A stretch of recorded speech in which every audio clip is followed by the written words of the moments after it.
Avengers డూమ్స్డేకి సంబంధించి recent గా MCU main reporters నుండి కొన్ని అద్భుతమైన లీక్స్ వచ్చాయి. కాకపోతే ఈ లీక్స్ అనేవి ఒక 10 to 15 డేస్ నుండి వస్తూ ఉన్నాయి. కొన్ని నేను వదిలేశాను, కానీ ఇవాళ అన్ని కూడా కవర్ చేసేద్దామని చెప్పి డిసైడ్ అయ్యాను అనమాట. చాలా మంది నాకు అడుగుతుంది, మొన్న ఆన్లైన్ లో కూడా బాగా వైరల్ అయింది మూవీ యొక్క బడ్జెట్ గురించి. ఫస్ట్ దీని గురించి చాలా మందికి క్లారిటీ ఇవ్వాలి, ఎందుకంటే ఆన్లైన్లో బాగా వైరల్ అవుతూ మిస్లీడ్ చేస్తూ క్లారిటీ లేని అప్డేట్ అది. కేవలం అవెంజర్స్ డూమ్స్డే మాత్రమే, సీక్రెట్ వార్స్ కాకుండా డూమ్స్డేకే దాదాపుగా 1 బిలియన్ వరకు ఇన్వెస్ట్మెంట్ పెట్టినట్టు ఆ అప్డేట్ అనేది వైరల్ అయింది. ఇంతవరకు ప్రొడక్షన్ బడ్జెట్ లోనే ఏ హాలీవుడ్ ఫిల్మ్ కి కూడా 500 మిలియన్స్ కూడా ఖర్చు పెట్టలేదు. అంత ఎక్కువ అనమాట. ఒక 300-400 అంటేనే చాలా heavy budgets. Avatar 2, Avengers end game లాంటి ప్రాజెక్ట్స్. మరి ఇప్పుడు డూమ్స్డేకి మినిమం 500 మిలియన్స్ కూడా కాకుండా డైరెక్ట్ గా 1 బిలియన్ ఏంటి బ్రో, అసలు ఇది ఫేక్ న్యూసే కదా అని చాలా మంది కూడా నాకు అడిగారు అనమాట. నిజానికి అది కంప్లీట్ గా ఫేక్ కాదు, కాకపోతే దానిలోని ప్రాపర్ క్లారిటీ ఇవ్వలేదు అంతే. డైరెక్ట్ గా ఎంసీయూ నుండి ఈ బడ్జెట్ గురించి ఇచ్చిన క్లారిటీ ఏంటంటే, మొన్న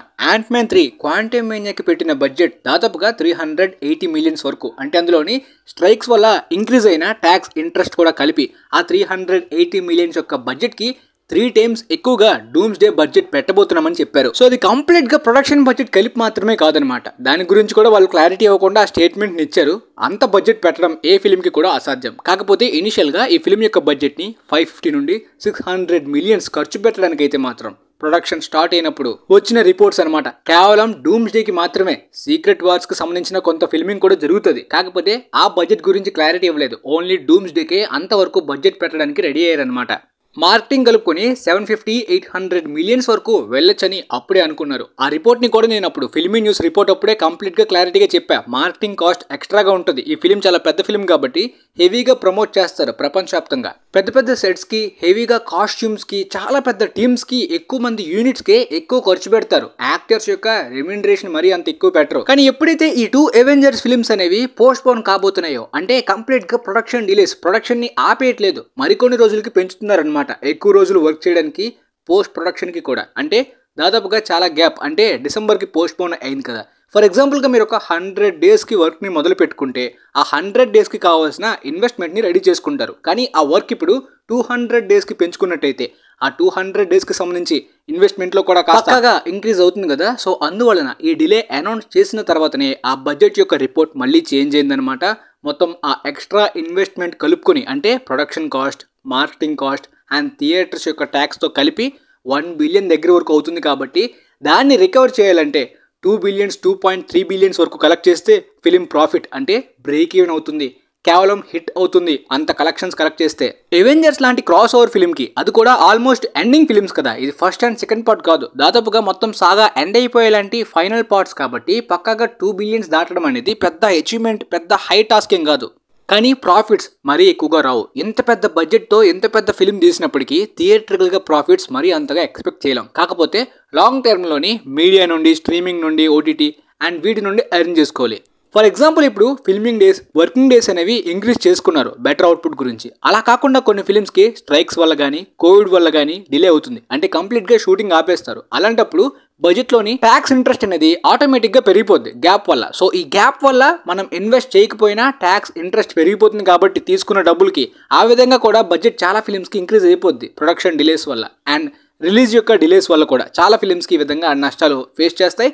బట్ డెడ్ రెకనింగ్ లాంటి ఫిల్మ్ అయితే మాత్రం ఈ ట్యాక్స్ మీద కేసేసి యూకేలోని ట్యాక్స్ పేయర్స్ కేసులోని విన్ అయ్యి వాళ్ళకి ఎక్స్ట్రా ప్రాఫిట్స్ కూడా, అంటే ఫిల్మ్ యొక్క లాసెస్ మొత్తం కూడా కవర్ చేసేంత మనీని ఇచ్చారనమాట ఆ కేసులోని. సో బడ్జెట్ గురించి, బ్రేక్ ఈవెన్ గురించి ఒక క్లారిటీ మీకు వచ్చింది అనుకుంటా. ఇక ఆ తర్వాత లీక్ అవుతున్న అప్డేట్స్, ఫిల్మ్ యొక్క ప్రొడక్షన్, ఫిల్మింగ్ అంతా కూడా మొదలవుతుంది. సో ఇందులోనే ఎంసీయూ మెయిన్ రిపోర్టర్స్ నుండి కంప్లీట్ గా స్క్రిప్ట్ అండ్ వాళ్ళ ప్లాన్స్ నుండి లీక్ అవుతున్న అప్డేట్స్ లోని గోస్ట్ రైడర్ కూడా ఈ ఫిల్మ్లో కనిపించబోతున్నట్టు రీసెంట్గా రిపోర్ట్స్ బాగా వైరల్ అవుతున్నాయి. మీలో చాలా మంది కూడా చూసే ఉంటారు.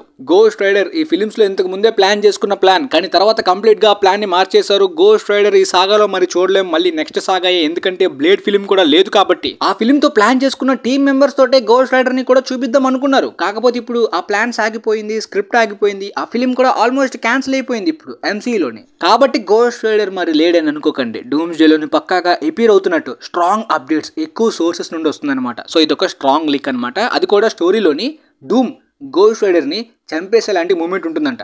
కేవలం ఆ మూమెంట్ గురించే గోస్ట్ రైడర్ ని తీసుకొస్తున్నారు డూమ్స్డేలో. అంటే మల్టీవర్స్ గోస్ట్ రైడర్ అంట. ఎర్త్ 616 కి సంబంధించిన గోస్ట్ రైడర్ కాదు, వేరే యూనివర్స్ కి సంబంధించిన గోస్ట్ రైడర్ మల్టీవర్స్ ద్వారా డూమ్ చేతిలో చనిపోయేలాగా ఈ సీన్ ఉంటుందని చాలా మంది అంటున్నారు. ఈ లీక్ అయిన సోర్సెస్ లోని చాలా మంది క్లారిటీ లేకుండా చెప్తుంది. ఏ వెర్షన్ యొక్క గోస్ట్ రైడర్ క్యామియో మనకు తెలియదు. అంటే జానీ బ్లేజ్ అని మరికొంతమంది అంటున్నారు, జానీ బ్లేజ్ కాదని కూడా అంటున్నారు. In fact dead pool and Wolverine లోని జానీ బ్లేజ్ యొక్క క్యామియోని రయాన్ రెనాల్డ్స్ ఆల్రెడీ ప్లాన్ చేశాడు. ఈ బ్లేడ్ తో సంబంధించిన క్యామియోలానే నికోలస్ కేజ్ యొక్క గోస్ట్ రైడర్ ని కూడా చూపిద్దాం క్యామియోగా వేరే యూనివర్స్ కి సంబంధించి వాయిడ్ లో ఇరికిపోయినట్టు అనుకున్నాడు. కానీ ఆ ప్లాన్స్ ఫెయిల్ అయ్యాయి. దాని గురించి కూడా మీకు ఇంతకు ముందు చెప్పాను కదా. సో ఇప్పుడు సేమ్ ఆ నికోలస్ కేజ్ యొక్క మల్టీవర్స్ గోస్ట్ రైడర్ అంటే అతను MCU ఎర్త్ 616 కాదు కదా, వేరే యూనివర్స్ కి సంబంధించిన జానీ బ్లేజ్ కాబట్టి ఆ క్యారెక్టర్ ని ఇప్పుడు చూపించి చంపేస్తారా అని మరికొంతమంది అంటున్నారు. బట్ ఈ క్యామియోలో ఎక్కువ శాతం వస్తున్న సోర్సెస్ లో మెన్షన్ చేస్తున్న యాక్టర్ నేమ్ రయాన్ గాస్లింగే. అవును, ఈ సోర్సెస్ లో ఏ వెర్షన్ గోస్ట్ రైడర్ అనేది వాళ్ళు కన్ఫర్మ్ చేయలేదు, కానీ యాక్టర్ అయితే రయాన్ గాస్లింగే ఎక్కువ శాతం ఎపీర్ అయ్యే అవకాశం ఉంది. దీనికి సంబంధించి ఆల్రెడీ మార్వెల్ తోటి మీటింగ్ కూడా ఆయనకు జరిగిందనమాట. కెవిన్ ఫేజ్ కూడా రయాన్ గాస్లింగ్ ని గోస్ట్ రైడర్ గా చూపిద్దామనే ఇంట్రెస్ట్ నాలో ఉందని కూడా చెప్పారు. అండ్ ఈ క్యారెక్టర్ లో ప్లే చేయడం కూడా నాకు ఇష్టమే అని చెప్పి రయాన్ గాస్లింగ్ గారు కూడా తెలిపారు అనమాట. కానీ ప్రస్తుతానికి రయాన్ గాస్లింగ్ గారు అయితే షాన్ లెవీతో కలిపి స్టార్ వార్స్ ప్రాజెక్ట్ లోని డిస్నీ కిందనే వర్క్ చేస్తున్నారు. సో ఈ మీటింగ్ చాలా మంది ఆ డిస్నీ స్టార్ వార్స్ కి సంబంధించి ఆ సెపరేట్ ప్రాజెక్ట్ గురించేమో అని అనుకున్నారు, కానీ లేదు, స్టిల్ వీళ్ళ డీల్లోని ఈ గోస్ట్ రైడర్ ప్లాన్ కూడా ఉంది కాబట్టి ఈ డూమ్స్డేలోని ఎపీర్ అవబోయే యాక్టర్ ఇతనే అని చాలా మంది అంటున్నారంట. సో అలా అయితే మాత్రం పక్కాగా Johnny Blaze and Ryan Gosling character అలా క్యామియోలా చనిపోతే అస్సలు బాగోదు. ఈయన్ని MCU ఎర్త్ 616లోని అప్కమింగ్ సాగా కంటిన్యూ అయ్యేలాంటి గోస్ట్ రైడర్ గా పెడితేనే ఎక్కువ మంది యూత్ ఫ్యాన్ బేస్ కూడా అట్రాక్ట్ అవుతారు. మీ అందరికీ తెలిసిందే యూత్ లో రయాన్ గాస్లింగ్ గారికి మంచి క్రేజ్ ఉంటుంది. మంచి ఎక్లైమ్డ్ యాక్టర్ అండ్ రీసెంట్ గా కమర్షియల్ ఫిల్మ్స్ కూడా చేస్తున్నారు. ముఖ్యంగా రూసో బ్రదర్స్ తో కలిపి నెట్ఫ్లిక్స్ లోని most expensive grey man film లోని కూడా మెయిన్ లీడ్ గా యాక్ట్ చేశారు కాబట్టి మళ్ళీ ఈ కాంబినేషన్ డూమ్స్డేలో కూడా వర్క్ అయ్యే అవకాశం ఉంది. చూద్దాం మరి ఏ వెర్షన్ గోస్ట్ రైడర్ గా ఈయన కనిపిస్తారో లేదంటే వేరే యాక్టర్ ని మల్టీవర్స్ ద్వారా చూపిస్తారో అనేది మనకు తెలియదు, కానీ ప్రస్తుతానికి లీక్స్ ప్రకారం గోస్ట్ రైడర్ పక్కా. అండ్ ఈ సీన్ గురించి కూడా ఇన్ఫర్మేషన్ అలా వచ్చింది. ఆ తర్వాత ఇంకొక సీన్ గురించి ప్రస్తుతానికి అవెంజర్స్ వర్సెస్ ఎక్స్‌మ్యాన్ కి సంబంధించిన ఒక బిగ్ బ్యాటిల్ సీక్వెన్స్ అయితే మాత్రం ప్రస్తుతానికి షూటింగ్ చేస్తున్నట్టు ఒక 10-15 రోజుల ముందు వచ్చిందనమాట అప్డేట్. కానీ ఆ తర్వాత మరొక షాకింగ్ అప్డేట్ ఏంటంటే ఈ అవెంజర్స్ వర్సెస్ ఎక్స్‌మ్యాన్ ఎప్పుడైతే డూమ్స్డేలోని ఈ 2 ఎర్త్స్ అనేవి కొలైడ్ అవుతాయో ఇన్కర్షన్స్ అనేవి మొదలవుతాయి. సో ఆ ఇన్కర్షన్స్ అవ్వగానే ఈ 2 సూపర్ హీరోస్ టీమ్ కూడా వాళ్ళ ఎర్త్స్ ని అంటే ఎవరి ఎర్త్ ని వాళ్ళు ప్రొటెక్ట్ చేసుకోవడానికి ఫైట్ చేస్తారనమాట. ఈ బ్యాటిల్లో విన్ అయిన వాళ్ళే వాళ్ళ ఎర్త్ ని సేవ్ చేసుకోగలరు ఈ ఇన్కర్షన్స్ లోని.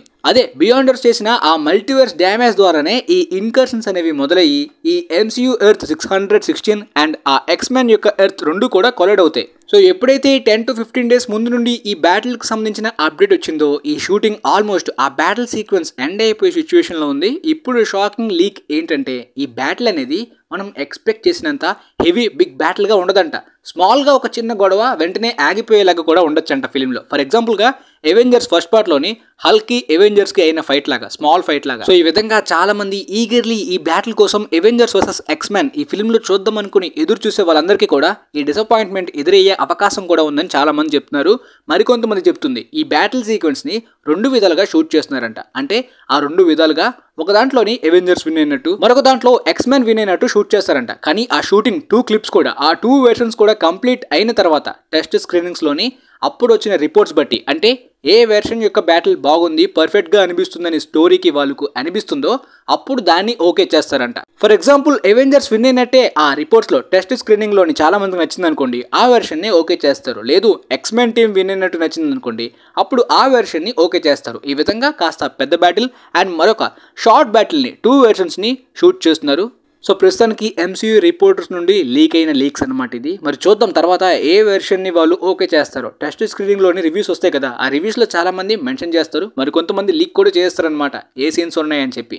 సో ఆ విధంగా 2 వెర్షన్స్ లో ఏది ఓకే అవుతుందో ప్రస్తుతానికి మీరు ఈ 2 వెర్షన్స్ లోని ఎవరు విన్ అయితే బాగుంటుందని అనుకుంటున్నారో కింద కామెంట్ సెక్షన్లో తెలియజేయండి. ఎక్కువ శాతం మ్యూటెంట్స్ సాగా కాబట్టి అప్కమింగ్ గా రాబోయే మ్యూటెంట్స్ కి సంబంధించి ఎక్కువ ప్రియారిటీ ఉంటుంది కాబట్టి, దాంతోపాటు ఎక్స్‌మ్యాన్ టీమ్ అవెంజర్స్ కన్నా పవర్ఫుల్ గా ఉండేలాంటి క్యారెక్టర్స్ కూడా ఉన్నారు కాబట్టి వాళ్ళే విన్ అయ్యే అవకాశం కూడా ఉందని నాకు అనిపిస్తుంది. మరి చూద్దాం తర్వాత. ప్రస్తుతానికి మీకైతే ఈ లీక్ అయిన లీక్స్ గురించి, ఈ డూమ్స్డే ఫిల్మ్ గురించి, ఈ అప్డేట్స్ అన్ని కూడా కంప్లీట్ క్లారిటీ అయితే అర్థమైందని అనుకుంటున్నాను. వీలైతే ఈ వీడియోని మీ ఫ్రెండ్స్ లో కూడా ఈ ఫిల్మ్ గురించి ఎదురు చూస్తున్న వాళ్ళకి షేర్ చేయండి. మేబీ వాళ్ళకి కూడా యూజ్ అవ్వచ్చు అనుకుంటున్నాను. And thanks for watching guys.